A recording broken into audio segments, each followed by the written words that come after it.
Bonjour et bienvenue dans notre nouvelle vidéo de Draw My Economy Weekend. Nous allons continuer notre série sur l'investissement locatif avec l'épisode numéro 5. La dernière fois, nous avons vu que l'achat d'immobilier peut entraîner des réductions d'impôts. Aujourd'hui, nous allons le voir plus en détail. Au boulot, Gilles est pare-balles à piocher la courte paille et se retrouve à devoir surveiller les gardes à vue. Pendant les 3 premières heures, franchement, il s'ennuyait à mourir. C'est alors que Théoposte ramena Ma. Après un brin de discussion, Gilles apprit plusieurs choses sur Ma. Maïf est un Chinois qui travaille dans la banque.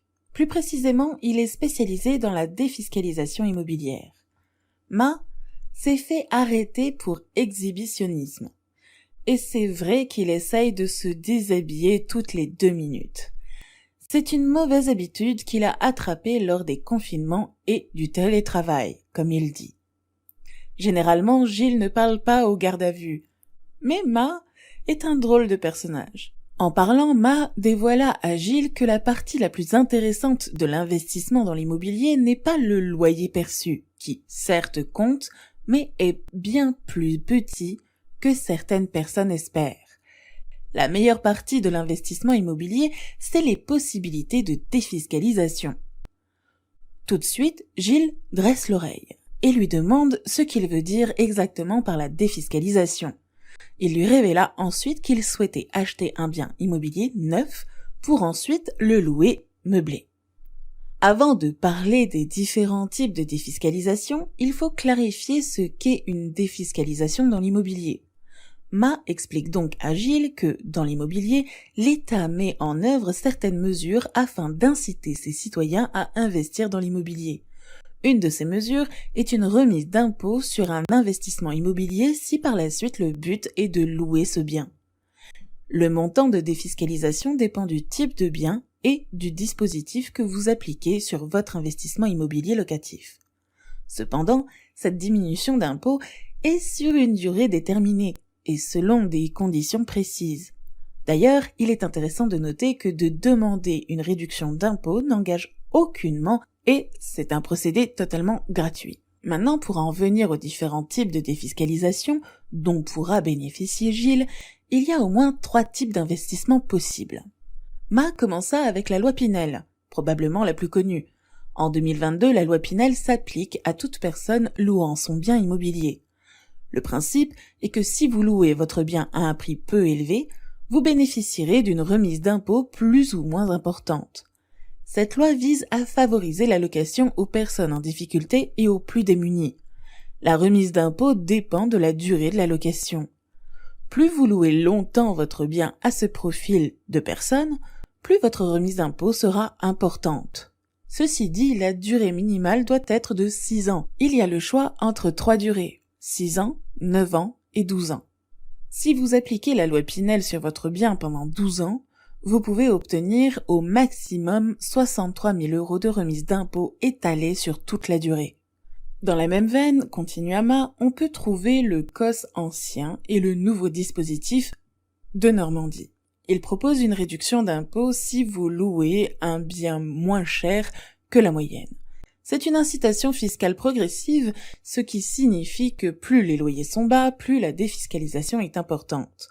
Les réductions de loyer pourront aller de moins 15% jusqu'à moins 70% du montant hors charge. Quant aux réductions fiscales, elles sont comparables à celles de la loi Pinel.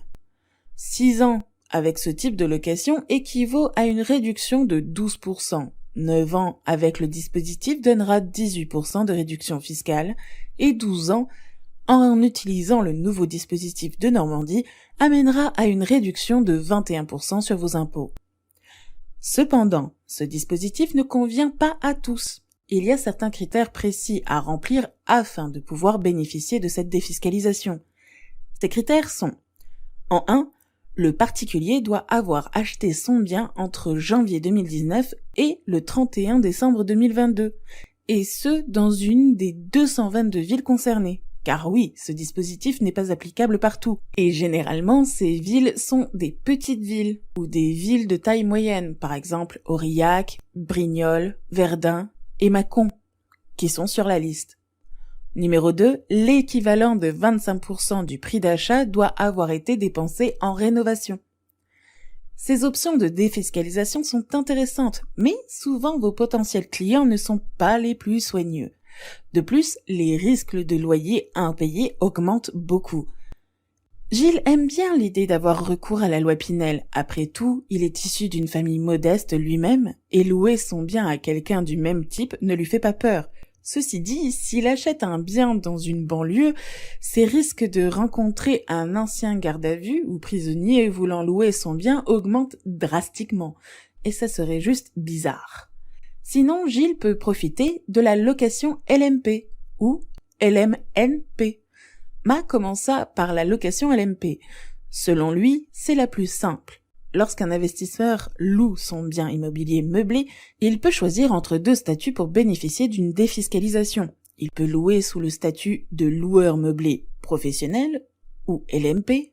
Dans ce cas, et sous certaines conditions, un bailleur qui est normalement assujetti à l'impôt sur la fortune immobilière peut sortir ce dit logement de son patrimoine taxable, car ce logement est compté comme un outil de travail. Et si, après plus de 5 ans sous ce régime, le propriétaire choisit de vendre le bien, la plus-value immobilière réalisée ne sera pas taxée. La deuxième possibilité est de choisir le régime LMNP. Ceci dit, ce statut ne peut être accordé qu'aux bailleurs dont les revenus locatifs sont inférieurs à 23 000 € par an. Sur le plan fiscal, le LMNP est sous le statut des bénéfices industriels et commerciaux, BIC, ou plus précisément sous le statut sous BIC, c'est-à-dire qu'il est sous le régime réel. Ceci signifie que seules les locations à nu ont la qualification de revenus fonciers, donc que les LMNP n'ont pas cette qualification. Mais le régime LMNP a également d'autres avantages, par exemple en jouant sur le déficit foncier et les amortissements. Il est possible de devenir non imposable sur ses revenus fonciers avec ce régime. Pour savoir si vous bénéficiez du régime LMP ou LMNP, le tout est de connaître votre taux de revenu locatif annuel. C'est plutôt simple. Gilles aimait bien cette idée. C'est intéressant et très profitable. De plus, qui dit moins ou pas d'impôts, dit plus d'argent.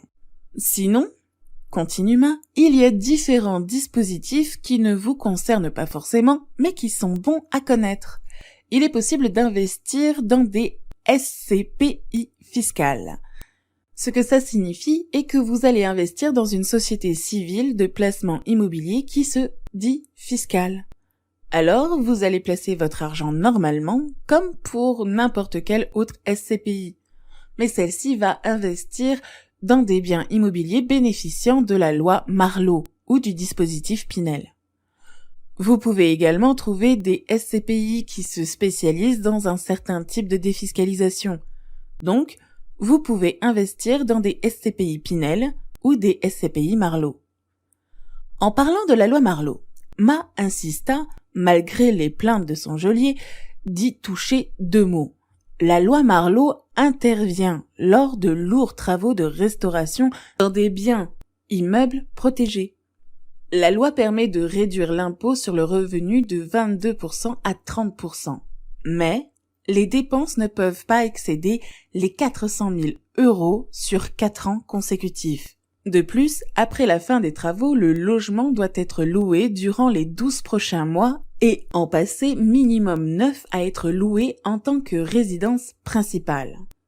Pour finir, Ma conclut sa présentation en disant que, généralement, les dispositifs de défiscalisation comme la loi Pinel, le COS ancien et le nouveau dispositif de Normandie, ou encore la loi Marlot, vous donnent quelques avantages pour mieux vous soigner après, fiscalement parlant bien sûr. Gilles, ne sachant pas trop quoi en penser, quitte Ma pour retrouver Théoposte dans la cuisine. Il lui parla de sa discussion avec Ma, lui exposa les différents dispositifs fiscaux mis à disposition et lui demanda son avis. Et à sa grande surprise, Théo était d'accord avec Ma. Selon lui, la majorité des dispositifs dont avait parlé Ma lui semblaient être des escroqueries bellement écrites. Et les seuls qui lui semblaient à peu près corrects étaient les régimes LMP et de LMNP. Cherchant une troisième opinion, Gilles rentre chez lui en fin de journée. Il tomba alors sur sa femme et lui exposa le problème. Il lui parle de Ma, de leur discussion, des dispositifs proposés, de la vie de Théo, etc. Enfin, il lui demanda le sien. Aïcha était très claire. Théo et Ma avaient raison. Donc, avec 3 avis experts sous le coude, Gilles décida de ne plus y penser et de choisir les régimes de LMP et de LMNP. Merci d'avoir regardé ce 5e épisode de la série sur l'investissement immobilier. Qu'en pensez-vous ? Les dispositifs de défiscalisation sont-ils des escroqueries qui ne cherchent qu'à vous faire saigner plus d'argent que vous n'en avez récupéré grâce à la défiscalisation ?